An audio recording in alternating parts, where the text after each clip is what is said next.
Nos acompaña Alejandro Weber, que es decano de la Facultad de Economía y Gobierno de la Universidad de San Sebastián, y nos viene a mostrar una radiografía que esta universidad desde ya hace 10 años hace, junto con Equifax, sobre la radiografía de la morosidad, que es un indicador muy importante también de cómo está la economía, ¿no es cierto? Cada chileno y chilena, sus familias, cómo están pudiendo pagar, cómo enfrentar sus obligaciones financieras, porque endeudarse per se no es malo.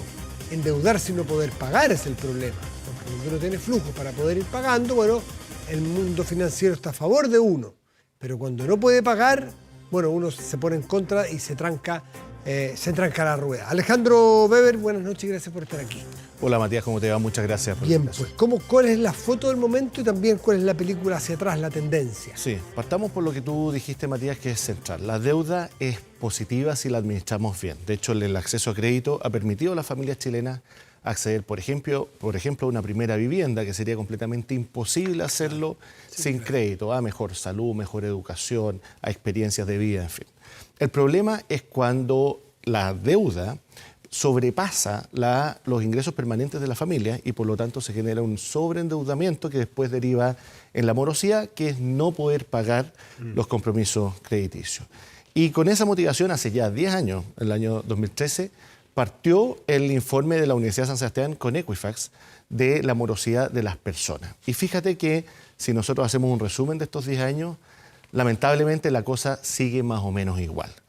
Antes del borronazo del año 2012, que es como el sofá de Donoto, es no hacerse cargo del problema, sino que sacar simplemente el registro de las personas morosas, teníamos cerca de 4 millones de morosos. El año 2012 bajó, por efecto de esta eliminación de todas las deudas, de bajo 2,5 millones de pesos a 1,5 millones de personas. Y después empezamos a subir, hasta el pic que fue en la pandemia, con 5 millones de personas morosas y con un total agregado de cerca de 15.000 millones de dólares. Eso es más o menos equivalente a un retiro de los fondos de pensión. Todos pierden con la morosidad, ¿eh? Pierden las empresas que prestan la plata y que esperan recibir su capital de vuelta, y pierden las personas porque, tal como tú decías, no pueden seguir accediendo a nuevos créditos que les permitan los flujos. Por cierto, entonces el sistema financiero se estanca, las personas pierden, las empresas pierden, la economía pierde. Y luego empezamos a bajar fuerte hasta septiembre del año 2021. ¿Por qué?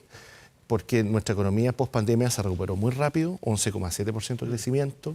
El desempleo al cierre del 2021 estaba en 7,2% y sabemos, por nuestros estudios econométricos, que cuando aumenta el desempleo, aumenta también la morosidad, ¿no? Por cierto, al revés, ¿no? El trabajo no tiene cómo pagar. Evidentemente. Y tuvimos el año 2020 y el 2021 mucha liquidez transitoria. Es importante el concepto transitorio. Un poquito burbuja. Totalmente burbuja. Los retiros, 50.000 millones. Las ayudas del Estado, 25.000 millones. Y según el Banco Central, cerca de un tercio de esos recursos, entre un 25 y un 30%, se dedicó al pago de deudas, lo que está muy bien. Pero, como eran ingresos transitorios, entonces, la pregunta es, ¿qué pasa cuando se acaba esa plata? ¿Las personas pueden salir realmente de la morosidad? Y por eso hago el punto del cierre del año 2021, porque de ahí en adelante, Matías, solo hemos subido y hoy día tenemos 4.150.000 personas en morosidad, con una mora promedio que llega a los 2 millones de pesos y con una en particular preocupación por el grupo socioeconómico D, que son familias que tienen ingresos mensuales de 650.000 pesos y estas familias están con una morosidad de 2,4 veces sus ingresos. Es decir, estamos en una situación súper compleja porque además del total de los morosos, el 62% pertenece al grupo socioeconómico D. Bueno, ¿y se puede proyectar? ¿Se puede proyectar hacia adelante qué es lo que va a pasar con los números que tenemos? Sí, nosotros hoy día el 27% de los mayores de 18 años están en morosidad. En el pic de la pandemia fue el 33%. Antes de eso teníamos un 30%. ¿Cómo va la situación económica del país? Sabemos que el desempleo hoy día es de 8,7% y 9,5% en el caso de las mujeres. Sabemos que la informalidad también está subiendo, en las mujeres es 29%. Sabemos también lo que va a pasar con nuestra economía este año. En el mejor escenario del Banco Central vamos a crecer 0,5%. Hacienda dice 0,3%.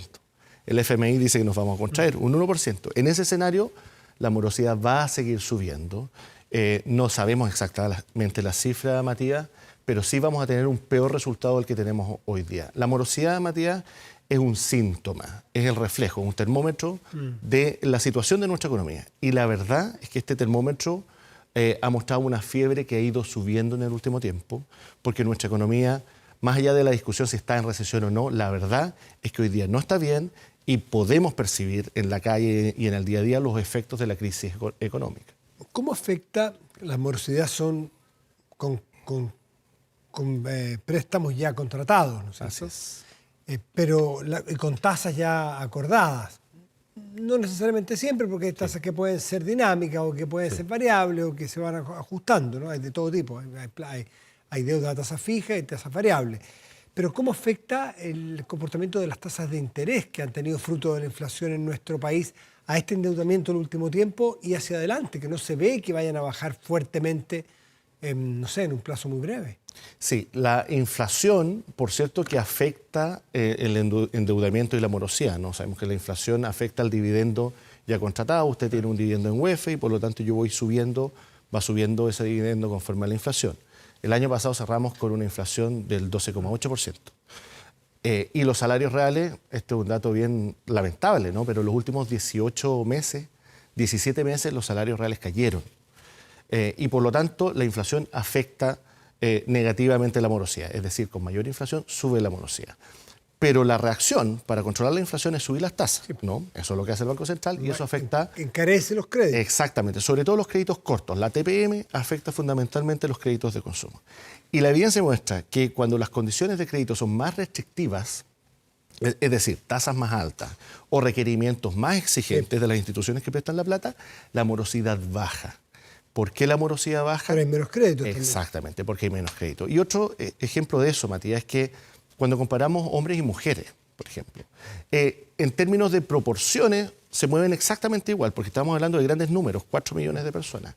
Pero cuando uno va a los montos de morosidad de hombres y mujeres, vemos que la morosidad de un hombre hoy día promedio es de 2,5 millones y de una mujer 1,5 millones. ¿Significa eso que las mujeres son mejores pagadoras, son más estrictas, más rigurosas? Nos encantaría poder decir eso, pero la verdad es que no es así. Esto no es otra cosa que un reflejo del mercado laboral.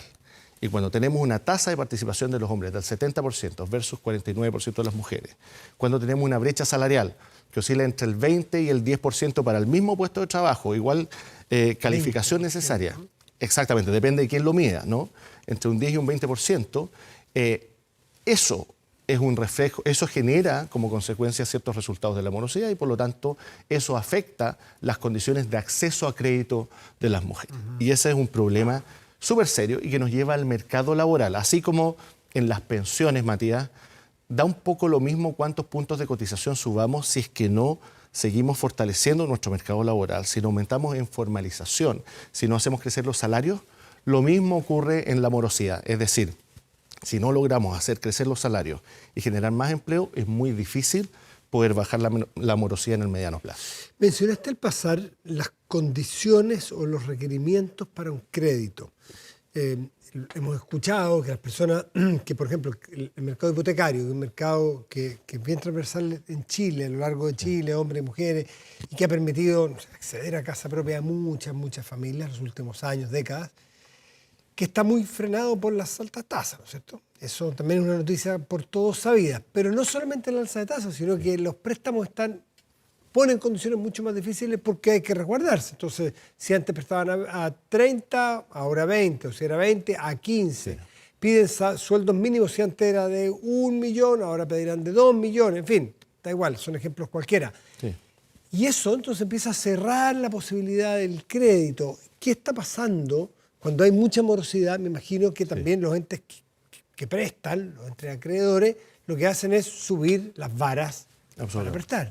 La morosidad es una señal de riesgo, ¿no? Y cuando se levantan las antenas del riesgo, entonces las instituciones financieras, por cierto, que se ponen más conservadoras frente a esta situación que se expande. Ahora, respecto de las tasas, Matías, nosotros tenemos muy frescas las tasas que tuvimos en el 2019, ¿no? Cuando la tasa del Banco Central estaba muy baja, ahí estábamos hablando de 2,5% más o menos. Y el hoy día hipotecario llegó hasta 1,9. 1,9 y una familia podía sacar una casa con una carga anual equivalente del 2,1, 2,2%, considerando los seguros y todo lo demás. Pero si uno ve la trayectoria de las tasas hacia atrás, la verdad es que no son tan distintas de lo que tenemos hoy día, que está en torno al 3,8%. ¿Qué es lo que ocurre? Que todo esto está determinado por la evolución de la economía y las perspectivas de crecimiento económico. La verdad, se ha dicho, Matías, desde el año 2014 nosotros dejamos de crecer como crecíamos antes, por distintos motivos, cuestiones institucionales, elementos exógenos, una reforma tributaria que a mi juicio fue perjudicial para el crecimiento, pero una serie de factores. Y esa proyección de crecimiento hacia adelante es muy modesta. Fíjate que todas las instituciones, partamos por ejemplo del Ministerio de Hacienda, dice al año 2027 nuestro país va a crecer un 2,4%. Si uno lo lleva en términos per cápita, ¿cuánto significa eso? Es un crecimiento del 0,4% del PIB per cápita. Es decir, son montos muy chiquititos. Todo eso va condicionando, por cierto, la capacidad de las personas para acceder a mayor endeudamiento, porque los salarios son más bajos, las proyecciones en el largo plazo también son más bajas, y va generando también condiciones de más restricción.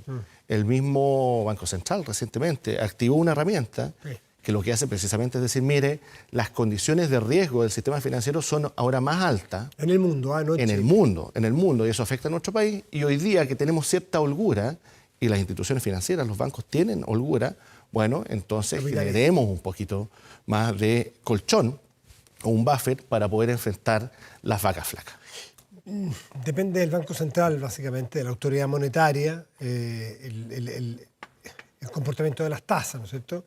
Pero ¿qué es lo que te indica a ti tu experiencia? Se decía que en junio, ahora en la próxima reunión de política monetaria, podría haber una primera baja, pero leve, pero volver a los niveles de hace 2 años.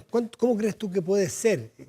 No tienes la bolita de cristal ni te la pido, pero el comportamiento, ¿qué indica el comportamiento de la tasa aquí adelante? Sí, mira, veamos algunas señales. Primero, el Banco Central aumentó su proyección de inflación para este año.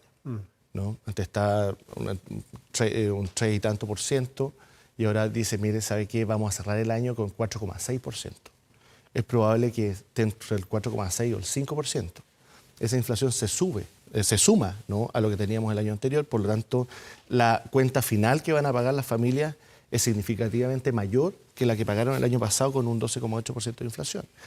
Por lo tanto, yo no veo señales fuertes, Matías, del Banco Central, de que vaya a bajar la tasa, porque Rosana Costa ha sido muy explícita en señalar que la crisis inflacionaria es más fuerte de lo que se había pronosticado. Más porfiada. Ha sido más porfiada y tiene muchos componentes, ¿no? Y eso está afectando hoy día las condiciones de vida de las personas. Ahora, sabemos que cuando se sube la tasa, por el otro lado se afecta el crecimiento, claro, ¿no? Es más caro financiar proyectos. Es más caro financiar proyectos que dan empleo. Exactamente.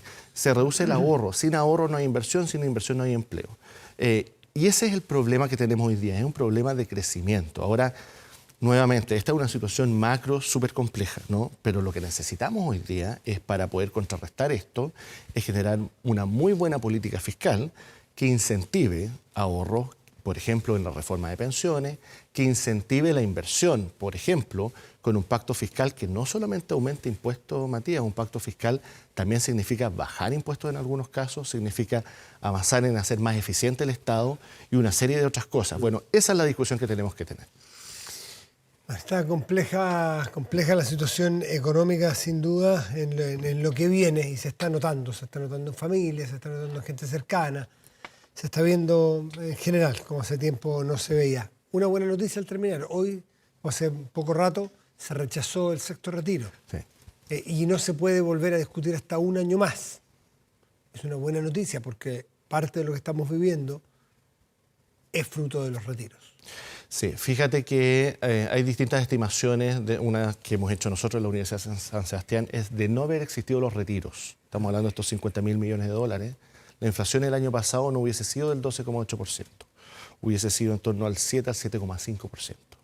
Esa es la diferencia, esa es la magnitud. Pero también los retiros, y por eso es muy buena noticia que se haya rechazado el sexto retiro, y es muy bueno que quienes lo impulsaron con mucho esfuerzo hoy día hayan cambiado fuerte de opinión. esos retiros también hicieron que las condiciones de los créditos largos, créditos hipotecarios, fueran también más restrictivas. Erosionaron la confianza de los inversionistas sobre nuestro mercado de capitales. Dejaron a 4 millones de personas sin ahorro, y el ahorro nacional total, que está en las cuentas individuales de capitalización, bajó de 200.000 millones de dólares a 150.000 millones de dólares. Es decir, no es una política, es una iniciativa populista que usaron muchos políticos con un afán electoral y que generó un perjuicio brutal en nuestra economía y en la calidad de vida de las familias. Alejandro Weber, decano de la Facultad de Economía y Gobiernos de la Universidad de San Sebastián, gracias por estar aquí esta noche. Muchas gracias, Matías. Un fuerte abrazo. Que estén muy bien.